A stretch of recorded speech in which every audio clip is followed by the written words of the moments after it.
mula sa De La Salle, Philippines. Opo, kaming mga Lasalliano ay kasama ninyo sa panawagang ituloy ang impeachment ni Vice President Sara Duterte. Kami po ay isa sa mga institusyong na unang naglabas ng statement. Kung kaya, kami rin ay physically nandito para kasama ninyo sa panawagang litisin si Sara Duterte. Bakit? Una, sundin natin ang konstitusyon. Si Chis Escudero, nakasama namin yan noong impeachment kay Gloria. Ngayon, bakit iba ang kanyang tono?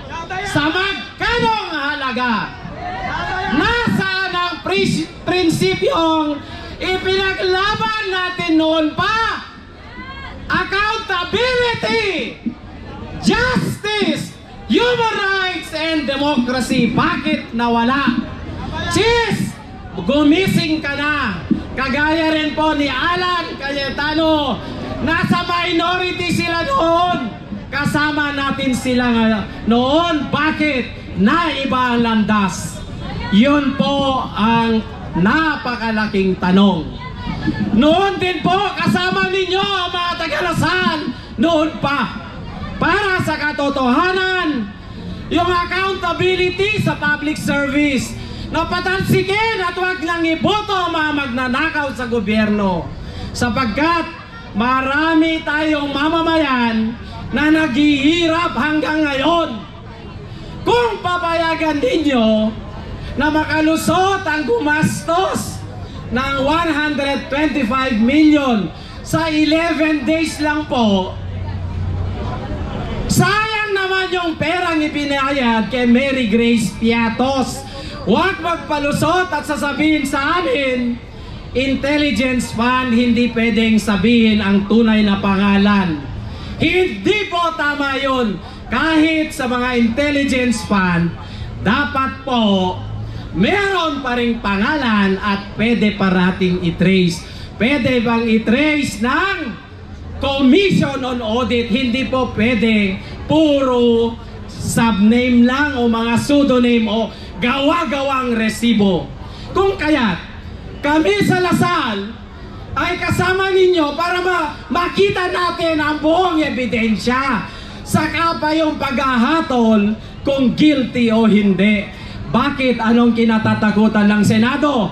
Kayong 18 mga senador na hindi sumunod sa konstitusyon, sumagot kayo sapagkat mali po yan. Ang nakalagay lang sa konstitusyon, kapag natanggap ninyo ang articles of impeachment, it shall proceed forthwith.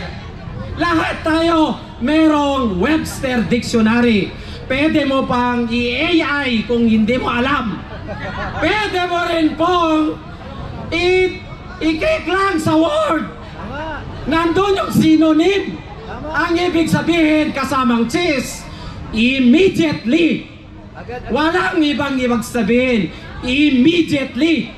Bakit? Pinospon mo ng 4 na buwan, in-schedule mo ng June 2, ngayon, in-schedule mo pa ngayon ulit, ngayon, binoljak mo na kahapon o kagabi, ipinasa mo sa House of Representatives. Wala rin po yon sa konstitusyon. Kahit hindi ako abogado, naiintindihan ko yun. Bakit? Kayong 18, hindi nyo naintindihan. Kailangan pa ng 30 minutes o 1 hour na orientation. Kami mga taga-Lasal, pwede namin ibigay yun. Sapagkat nandun naman kami sa mga magagaling na universidad. Hindi ba ba? Tama ba?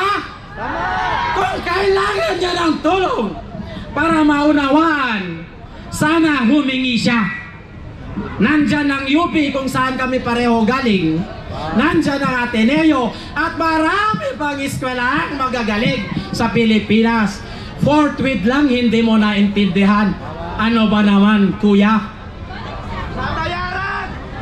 Hindi ko masasabi kung nabayaran ka, pero hindi mo rin kami pagdudahan at kung magsuspetsya kami sa'yo. Dapat kayong 18 magpaliwanag sa taong bayan kasi wala pong remand. Diretso ang trial. Iyan ang sinabi ng konstitusyon. Kung kaya, mula ngayon, kahit noon pa, ang mga taga-Lasal, kasama po ninyo sa pagtutulak natin sa advokasya natin sa para sa katotohanan, hustisyang panlipunan at accountability sa serbisyo publiko. Maraming salamat po. Maraming salamat po kasamang Gladstone. Ang ating muling panawagan, Chis Escudero, tuwa! Chis Escudero, tuwa! Sara Duterte, Sara Duterte, at para sa ating susunod na magsasalita, tawagin na natin si Bishop Emeritus of Caloocan Diocese, Bishop Teogracias S. Enriquez. Sara Duterte, litisin, Sara Duterte. Isang mapagpalang hapon po sa inyong lahat. Tayo ay naririto ngayon. Ito ay hindi lang ipinahintulot kundi ginugusto ng Panginoong Diyos. Sapagkat tayo ay natitipon dito upang ipahayag ang ating pagkilala sa katarungan, pagkilala sa kapayapaan na dapat na umiral sa ating bansa. At sa mga nagaganap ngayon, nakikita natin na hindi ito nangyayari. Kaya bilang mga Pilipino, bilang mga mamamayan ng bansang ito, nais nating ipahayag sa pamamagitan nitong ating pagtitipon-tipon ngayon na ang mga nangyayaring ating binabanggit ngayon ay hindi dapat na nagaganap. At tayo ay naririto at kasama ng marami pang iba na hindi nakaparito. Hinahangad natin ang mga pagbabago. Nawa ang mga pagbabagong ito ay madama ng marami, lalong-lalo ng mga kinaukulan at ito'y kanilang ganapin. Kaya sa inyo mga naririto, mabuhay kayo at nawa laging mag-alab sa inyong mga puso at sa ating pagkakaisa ang tunay na pagmamahal sa ating bansa at sa ating mga mamamayan. Nawa dumami pa tayo at maging bukas ang ating mga mata at puso sa mga nagaganap sa ating bansa. At pangalawa, sana makarating ito sa ating mga pinag-uukulan ng pansin ngayon.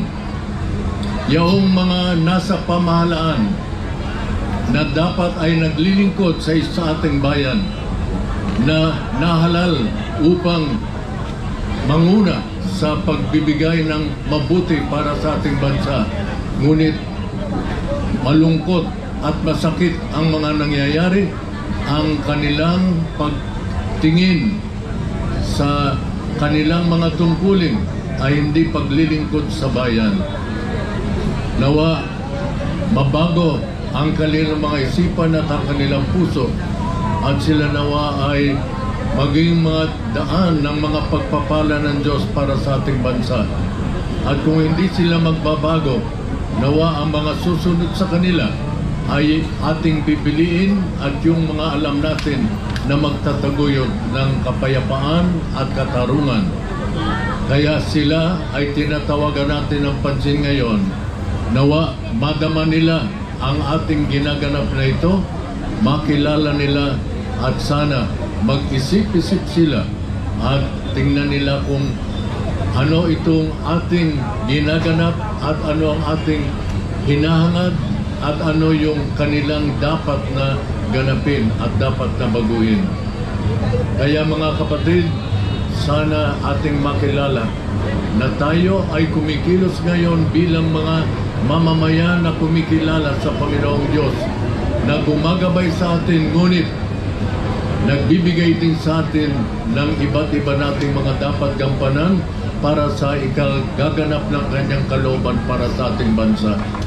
Sa ating lahat ng mga naririto, isang maligayang bati at patuloy na pagpapala ng Diyos.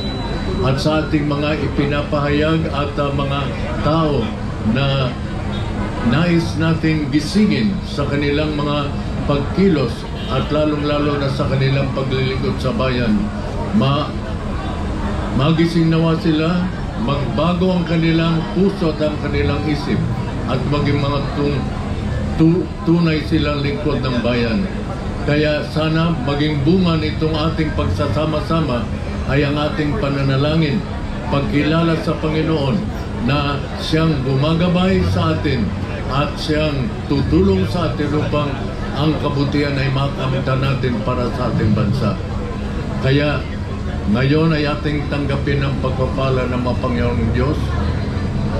Sumayinyong lahat at para sa ating mga pinagukulan din ng pansin sa ating pagtitipong ito, ang pagpapala ng makapangyarihang Diyos, Ama, Anak, at Espiritu Santo.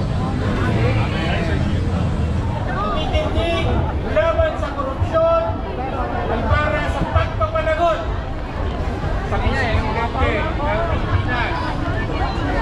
So yung akala natin kanina konti lang, naku po, nung eto na yung hapon na. Alas ako nabigla din po talaga sa totoo lang.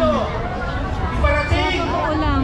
sa mga nasa loob na hindi natanggap-tanggap ang walang katapusan pagkumola na ginagawa nila.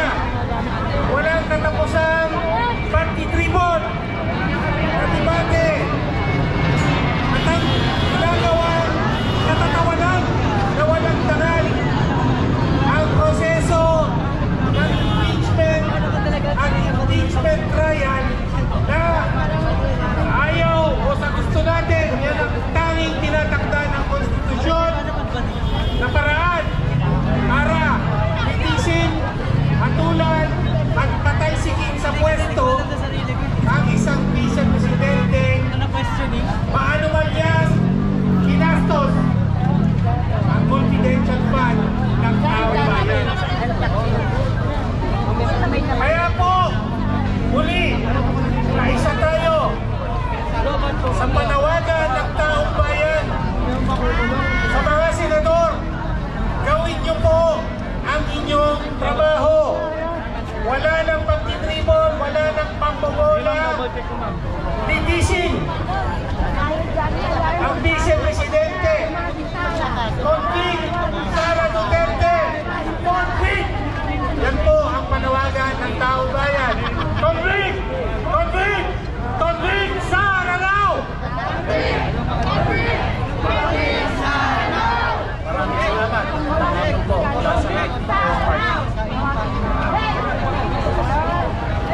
Wala naman po sa mamamayang hirap. Sumasama po sa ating panawagan na mag-isa na kaagad ang paglilitis. Bilang isang abogado, sasabihin ngayon na i-conflict na si Bibi Sara. Kasi wala pa pong paglilitis. First things first. Kaya muna, paglilitis muna, tingnan, i-assess, i-evaluate ang mga ebidensya. Tapos, mag-desisyon na ayon sa konsyensya, ayon sa batas. Yun lang naman ang hinihintay natin, ang hinihingi natin. Ano bang mahirap sa panawagan na yan na sinasadya nila hindi magigdan? Pagkatapos po yung nangyari kagabi, naggabi pa po ako nag-iisip, ano kaya ang totoong Yung nagsasalita po ay si Ma'am Lela de Lima po. ginagawa ng Senado mula pa noong Pebrero nung ginastit articles of impeachment ng House of Representatives sa Senado.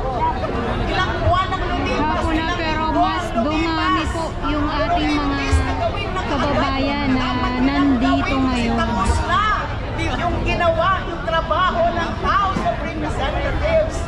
Bakit bigla nilang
magsasalita si Ma'am Leila de Lima at yung ating mga ibang bisita pa ngayon.